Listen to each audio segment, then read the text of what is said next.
Assalamualaikum warahmatullahi wabarakatuh. Salam sejahtera bagi kita semuanya.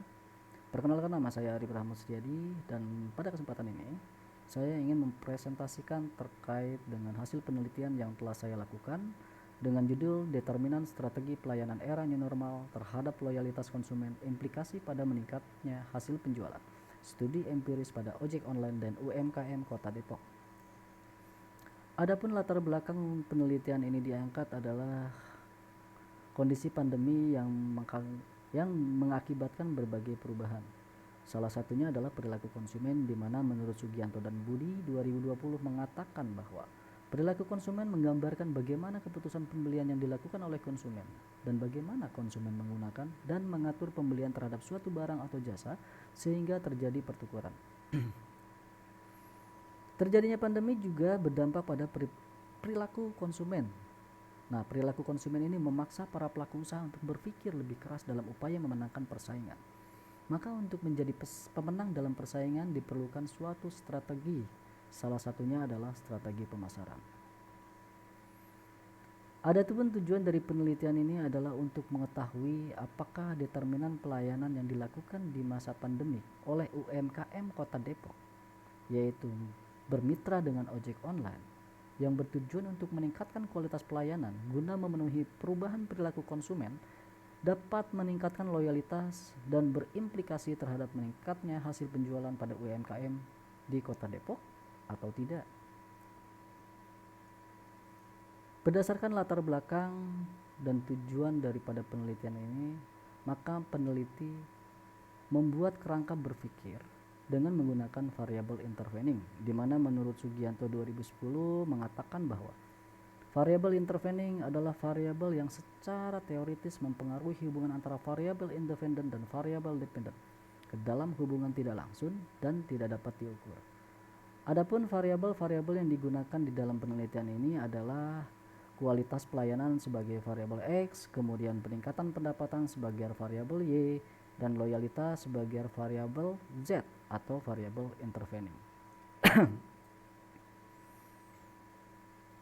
Berdasarkan kerangka pemikiran yang telah dibuat, maka peneliti merumuskan 4 hipotesis, di mana hipotesis pertama adalah H0 P1XY sama dengan 0, H0 P1XY tidak sama dengan 0. Kemudian yang kedua adalah H0 P2XZ tidak sama dengan 0, H0 P2XZ tidak sama dengan 0. Kemudian hipotesis yang ketiga adalah H0 P3ZY sama dengan 0, H0 P3ZY tidak sama dengan 0. Dan rumusan hipotesis yang keempat adalah P1XZ lebih besar dari P2XZ dikali P3XZ, dan terakhir adalah P1XZ lebih kecil dari P2XZ dikali P3XZ. Di dalam penelitian ini, peneliti menggunakan beberapa literatur sebagai landasan melakukan penelitian. Salah satunya adalah seperti strategi pemasaran menurut Corey Dallon dalam Sugianto dan Budi 2020, yang mengatakan bahwa strategi pemasaran terdiri dari 5 elemen yang saling berkaitan. Di antaranya adalah pemilihan pasar, kemudian pemilihan produk, penetapan harga, sistem distribusi, dan komunikasi pemasaran atau promosi. Kemudian masih dalam Sugianto dan Budi mengatakan bahwa perilaku konsumen menggambarkan bagaimana keputusan pembelian yang dilakukan oleh konsumen dan bagaimana konsumen menggunakan dan mengatur pembelian terhadap suatu barang atau jasa. Sedangkan kualitas pelayanan menurut Haryoko dan Dina 2019 mengatakan bahwa terdapat 5 indikator utama yang digunakan oleh konsumen dalam melakukan penilaian terhadap kualitas pelayanan. Di antaranya adalah bentuk fisik, kehandalan, daya anggap, jaminan, dan empati. Dan yang terakhir adalah loyalitas menurut Lovelock dan Reich dalam Setiawati 2017, yang mengatakan bahwa loyalitas adalah kesetiaan pelanggan untuk menggunakan produk sebuah perusahaan dalam waktu yang lama, sehingga diperlukan strategi untuk menumbuhkan loyalitas, di mana salah satunya adalah dengan cara menciptakan hubungan yang kuat dengan pelanggan. Untuk berikutnya saya akan membahas terkait dengan objek penelitian, teknik pengambilan sampel, sampai dengan skala pengukuran.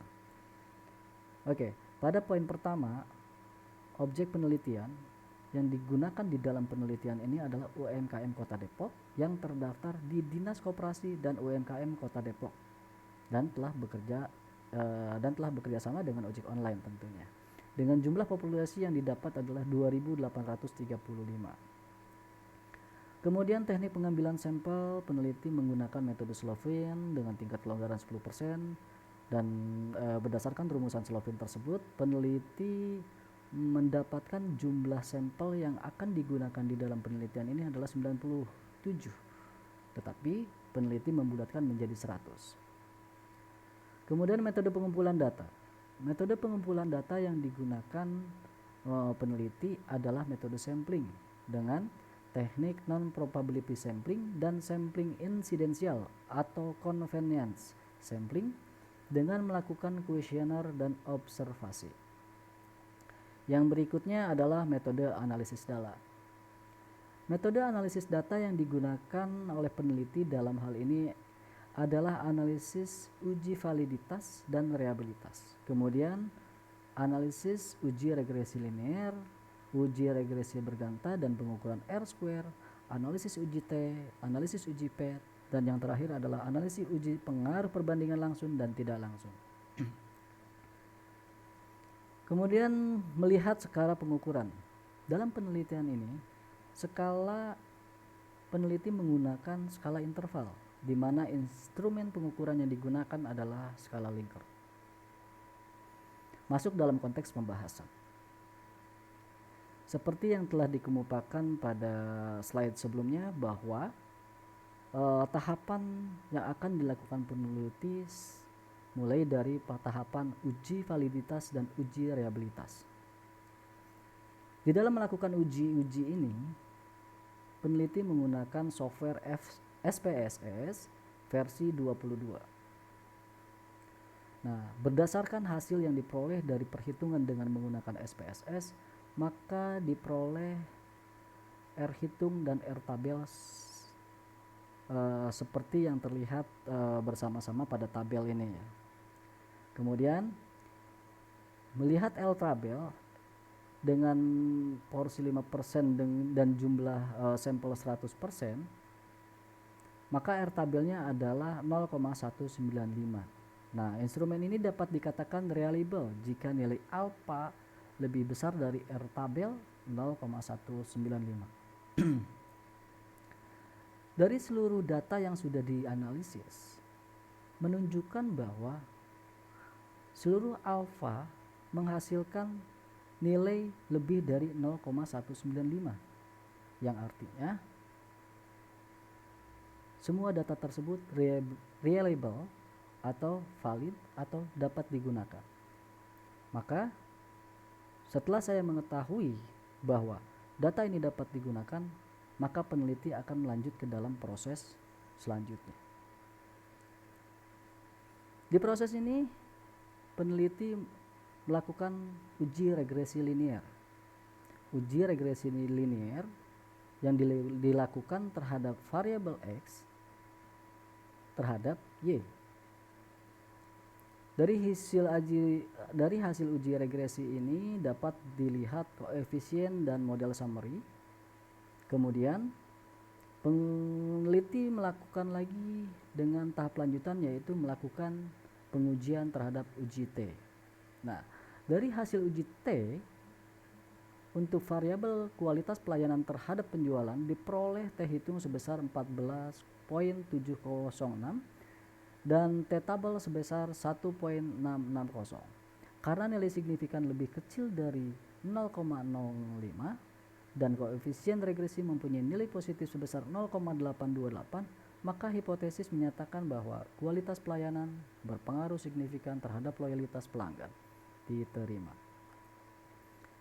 Untuk proses selanjutnya, peneliti melakukan uji regresi linear variabel X terhadap Z.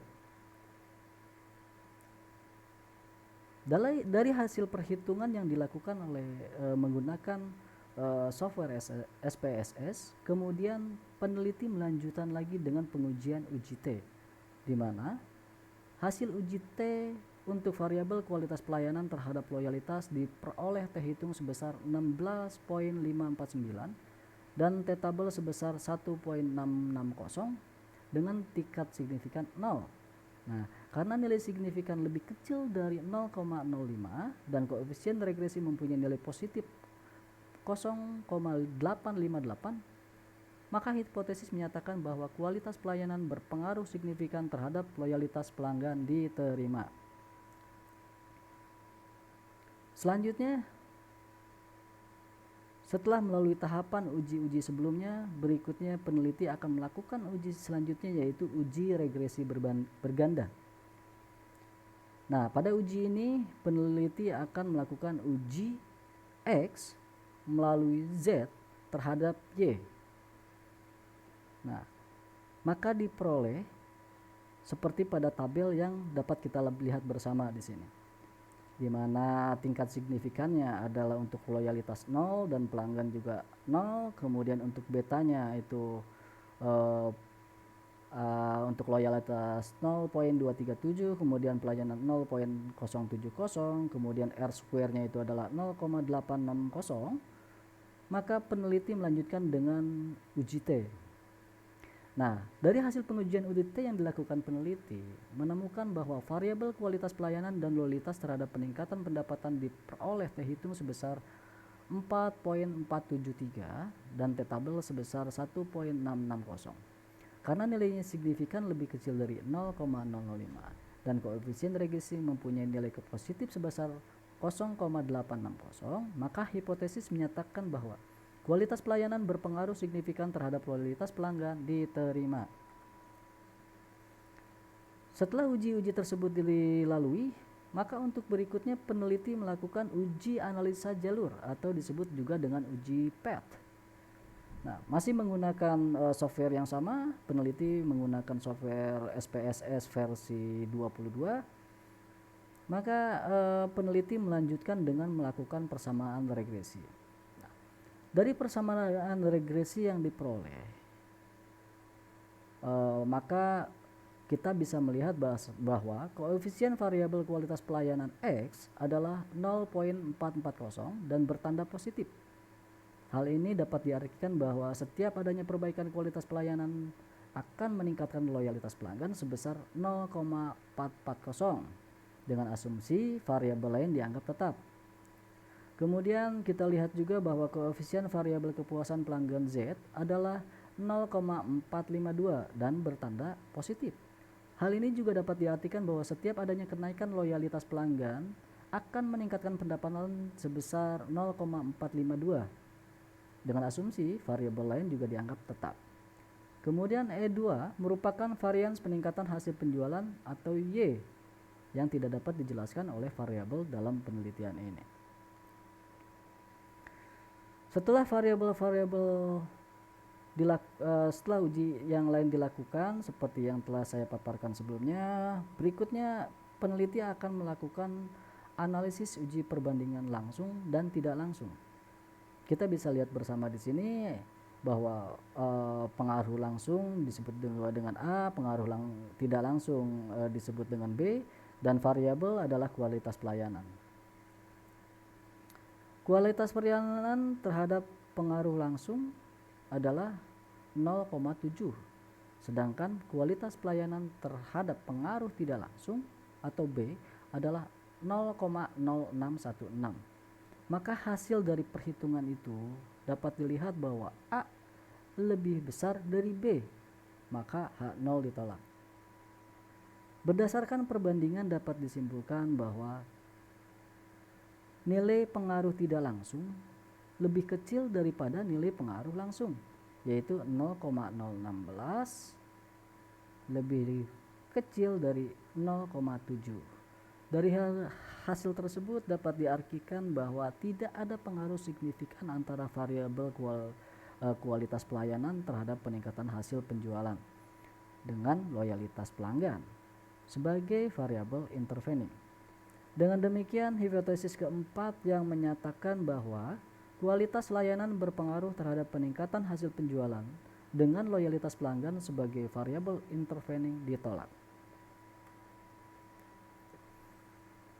Untuk yang terakhir, berdasarkan hasil pemaparan yang telah saya sampaikan mulai dari latar belakang sampai dengan hasil pembahasan terakhir, maka peneliti menyimpulkan bahwa loyalitas pelanggan tidak memberikan pengaruh yang signifikan terhadap peningkatan penjualan. Namun, kualitas pelangganlah yang dapat memberikan pengaruh terhadap peningkatan penjualan. Hal ini menunjukkan bahwa loyalitas pelanggan bukan merupakan variabel intervening.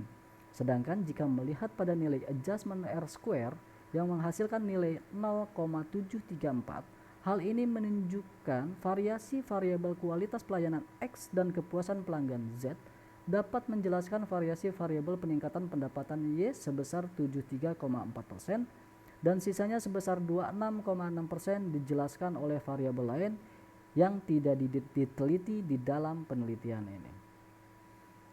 Baik, kiranya demikian presentasi yang dapat saya sampaikan. Lebih kurangnya mohon maaf. Wassalamualaikum warahmatullahi wabarakatuh.